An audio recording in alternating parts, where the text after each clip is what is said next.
आज के इस वीडियो में हम लोग फैराडे के विद्युत अपघटन के नियम को देखेंगे। वही फर्स्ट विद्युत अपघटन का फैराडे का प्रथम नियम। ठीक है, ये इम्पोर्टेंट क्वेश्चन है, बोर्ड एग्जाम में ये क्वेश्चन आया हुआ है, ये VVI क्वेश्चन है। यहाँ से कुछ ना कुछ ऑब्जेक्टिव या कुछ ना कुछ क्वेश्चन बनेगा ही बनेगा। सबसे पहले हम लोग देख लेते हैं कि फैराडे का विद्युत अपघटन का नियम कहता क्या है। ठीक है, तो फैराडे का प्रथम नियम है विद्युत अपघटन का, वो कहता है कि विद्युत अपघटनीय विलयन में विद्युत धारा प्रवाहित करने पर उसके इलेक्ट्रोडों पर मुक्त हुए पदार्थ की मात्रा विद्युत की मात्रा या आवेश की मात्रा के समानुपाती होती है। ठीक है, मतलब विद्युत की मात्रा के समानुपाती हो जाए तब, या आवेश की मात्रा के समानुपाती हो जाए। चलिए हम इस चीज़ को हम आसानी से हम लोग समझते हैं। सबसे पहले हम एक बना लेते हैं। ठीक है, एक सेल को ड्रॉ करते हैं।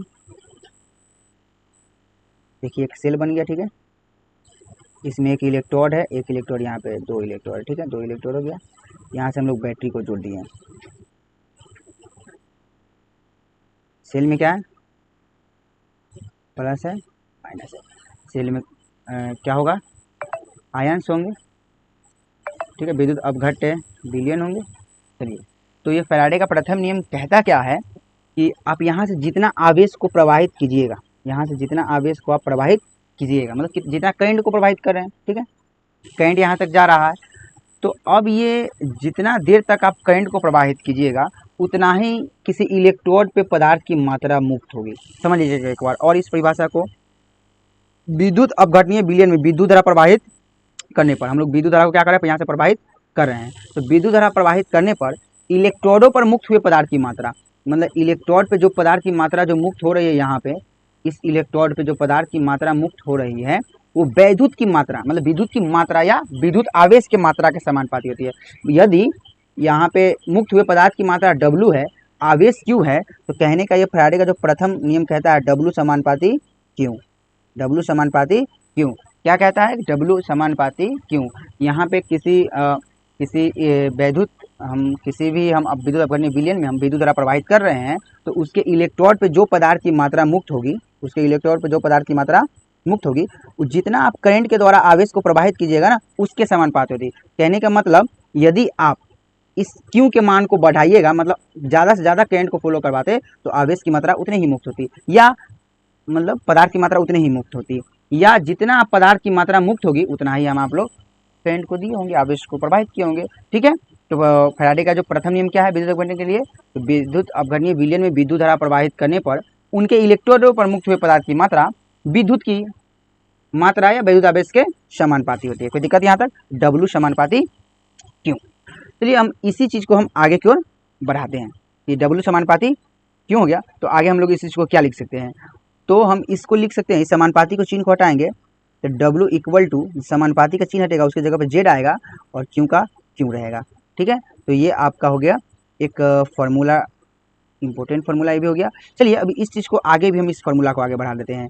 तो Q बराबर आप लोग फार्मूला पढ़े होंगे, पहले I इक्वल टू एक फार्मूला पढ़े होंगे, Q अपॉन में T।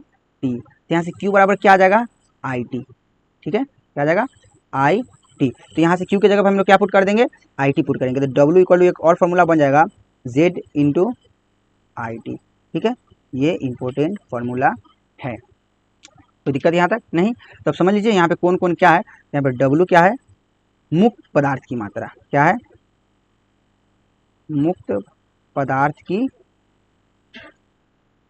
मात्रा। Z क्या है, तो Z है वैद्युत रासायनिक तुल्यांक। कोई दिक्कत यहाँ तक, वैद्युत रासायनिक तुल्यांक। I क्या है यहाँ पे, तो वैद्युत धारा है। T क्या है, तो समय है, कितना समय तक आप प्रवाहित करें। Q क्या है, आवेश है। ठीक है, अब हम लोग थोड़ा इस बात पे चर्चा कर लेते हैं, ये वैद्युत रासायनिक तुल्यांक होता क्या है, वैद्युत रासायनिक तुल्यांक होता क्या है, Z आपका होता क्या है, तो Z का फॉर्मूला होता है E अपॉन में F। F क्या, फैराडे, एक फैराडे मतलब फैराडे स्थिरांक। ठीक है, तो एक फैराडे मतलब कितना कूलम होता है, 96,500 कूलम होता है। E आपका क्या है, E ई को हम लोग क्या बोलते हैं, रासायनिक तुल्यांक बोल देते हैं, इसको रासायनिक तुल्यांक या तुल्यांकी भार बोल देते हैं, तुल्यांकी भार, ठीक है, तुल्यांकी भार हम इसको बोल देते हैं। इसी को जेड बराबर ही हम लोग बोल सकते हैं ई इक्वल टू 96,500 कूलम, ठीक है। यहाँ से एक और भी पॉइंट याद करके रखिएगा कि 1 यहाँ पे फैराड है, ठीक है। जेड बराबर मतलब विद्युत रासायनिक तुल्यांक बराबर तुल्यांकी भार अपन में 1 फैराड है, ठीक है। तो 1 फैराडे इक्वल टू ही इसको कूलम में बदलते हैं तो 96,500 कूलम होता है। 1 फैराडे इक्वल टू कितना कूलम, 96,500 कूलम, 96,500 कूलम होता है। ये भी ऑब्जेक्टिव में एग्जाम में आया हुआ है, ठीक है।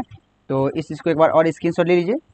फैराडे का एक बार और बात कर लेते हैं। फैराडे का प्रथम नियम कहता क्या है कि विद्युत अपघटनीय विलयन में विद्युत धारा प्रवाहित करने पर उनके इलेक्ट्रोडों पर मुक्त पदार्थ की मात्रा विद्युत आवेश के समानुपाती होती है, ठीक है।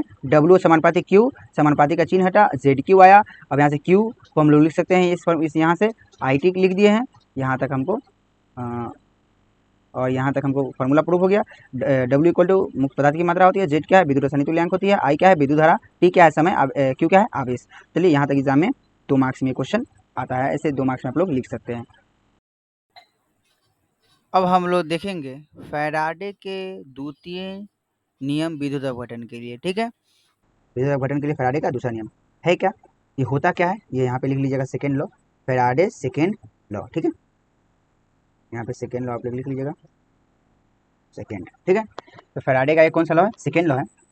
अब क्या है, अब क्या कहता है तो देखिएगा कि श्रेणी क्रम में जुड़े विभिन्न विद्युत सेलों में समान विद्युत मात्रा प्रवाहित करने पर, मतलब सेल जो होगा वो किसमें जुड़ा होगा, श्रेणी क्रम में, वही कह रहा है श्रेणी क्रम में जुड़े विभिन्न विद्युत सेलों में समान विद्युत मात्रा प्रवाहित करने पर उनके इलेक्ट्रोडों पर मुक्त पदार्थ की मात्रा रासायनिक तुल्यांक के समानुपाती होती है। क्या कहता है कि 2 या 2 से अधिक क्या होगा, 2 या 2 से अधिक, देख लीजिए कोई 2 या 2 से अधिक एक सेल मान लीजिए, यहाँ पे ये सेल है, ये सेल है, ठीक है, इसमें दोनों इलेक्ट्रोड हैं। फिर कोई दूसरा सेल होगा, ठीक है, दूसरा सेल होगा इस प्रकार टाइप का, ठीक है। और इसको किस में जोड़ा गया है, इससे श्रेणी क्रम में जोड़ा गया है, ठीक है। और श्रेणी क्रम में जोड़ के इसमें क्या प्रवाहित होगा, तो आवेश अब करंट प्रवाहित होगा, ठीक है, असल में आवेश प्रवाहित होगा। अब आवेश प्रवाहित होगा, ये दोनों इलेक्ट्रोड है इसमें, ठीक है। तो क्या कह रहा है कि जब आप प्रवाहित करते हैं क्या, तो विद्युत सेलों में समान विद्युत मात्रा प्रवाहित कर, दोनों सेलों में क्या है समान विद्युत मात्रा प्रवाहित कर रहने पर उनके इलेक्ट्रोडों पर क्या, उनके इलेक्ट्रोडों पर मुक्त हुए पदार्थ की मात्रा रासायनिक तुल्यांक के समानुपाती होती है।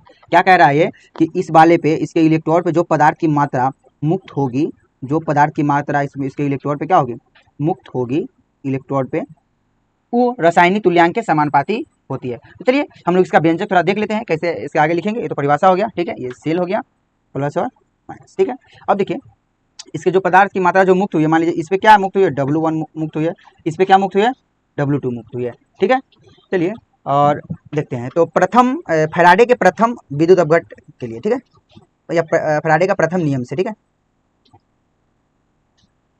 प्रथम नियम से फैराडे का प्रथम नियम क्या कहता है कि मुक्त हुए पदार्थ की मात्रा, मतलब पहले सेल में हम देख ले, ठीक है, प्रथम विद्युत अपघट के लिए, ठीक है, पहले प्रथम नियम से पहले विद्युत अपघट के लिए, पहले विद्युत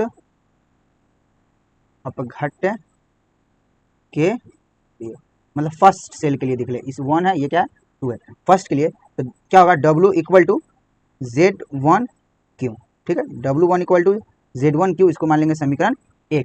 आपको फर्स्ट नियम याद होगा कि मुक्त हुए पदार्थ की मात्रा आवेश के समानुपाती होती है।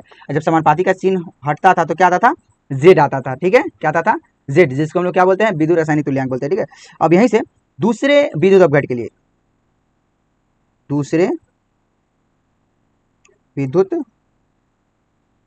अपघट के लिए, मतलब दूसरे के सेल के लिए, तो दूसरे का सेल क्या हो जाएगा, यहाँ पे जो पदार्थ की मात्रा क्या होगी, मुक्त होगी, W हुई है, तो क्या हो जाएगा यहाँ पे तुल्यांक Z2 इंटू Q, समीकरण क्या हो जाएगा 2, ठीक है, समीकरण 2। अब हम आगे इसको बढ़ाते हैं, समीकरण 1/2 कर लेते हैं, समीकरण 1/2, ठीक है। क्या हो जाएगा समीकरण 1/2 करने पर, देख लीजिए W1 अपॉन में W2 equal to Z1Q upon में Z2Q, Q से Q क्या हो गया, कट गया। तो अब देखिए क्या हो जाएगा, W1 अपॉन में W2 equal to Z1 upon में Z2। फिर से वही फैराडे का प्रथम नियम यदि याद होगा तो देखिए Z बराबर क्या होता था फॉर्मूला, Z बराबर E अपॉन में 96/500, ठीक है। E अपॉन में E क्या है, तो ये तो है E रासायनिक तुल्यांक या तुल्यांकी भार, ठीक है। तो W1 अपॉन में W2 इक्वल टू Z के जगह पे क्या डाल सकते हैं, Z के जगह पे आप लोग क्या डालिएगा, तो क्या हो जाएगा E1 अपॉन में 96/500 अपॉन में क्या हो जाएगा E2 अपॉन में 96/500 कट गया। तो असल में क्या आएगा, आगे फॉर्मूला W1 अपॉन में W2 equal to E1 upon में E2, ठीक है। अब यहीं से हमको साबित हो जाता है कि जो मुक्त हुए पदार्थ इलेक्ट्रॉन पे जो इलेक्ट्रोड पे जो मुक्त जो पदार्थ होगी वो किसके समानुपाती होगी, तो ई के समानुपाती होगी, ठीक है। यहीं से ई को ही हम लोग क्या बोलते हैं, ई को ही हम लोग बोलते हैं रासायनिक तुल्यांक, या इसको तुल्यांकी भार भी बोलते हैं, या तुल्यांकी भार, तो दिक्कत। चलिए तो एक बार और आप इसको देख लीजिएगा, क्या है हम लोग देखे हैं इसको कि श्रेणी क्रम में जुड़े विभिन्न विद्युत सेलों में समान विद्युत मात्रा प्रवाहित किए जाने पर इलेक्ट्रोडों पर मुक्त पदार्थ की मात्रा रासायनिक तुल्यांक के समानुपाती होती है। वही अंतिम हम लोग क्या किए हैं कि जो मुक्त हुए पदार्थ की मात्रा W सूचित करते हैं, रासायनिक तुल्यांक के समानुपाती यहाँ पे दिख गया, यहीं तक होगा। और ये दोनों क्वेश्चन फैराडे का फर्स्ट लॉ, ठीक है, और सेकेंड लॉ दोनों इंपॉर्टेंट है, ठीक है, इंपॉर्टेंट, वेरी वेरी इंपॉर्टेंट है क्वेश्चन है कि बोर्ड एग्जाम में ये यहाँ से क्वेश्चन आएगा ही, ठीक है, और आता ही है केमिस्ट्री में। चलिए इस वीडियो में इतना ही तक रहने देते हैं, धन्यवाद।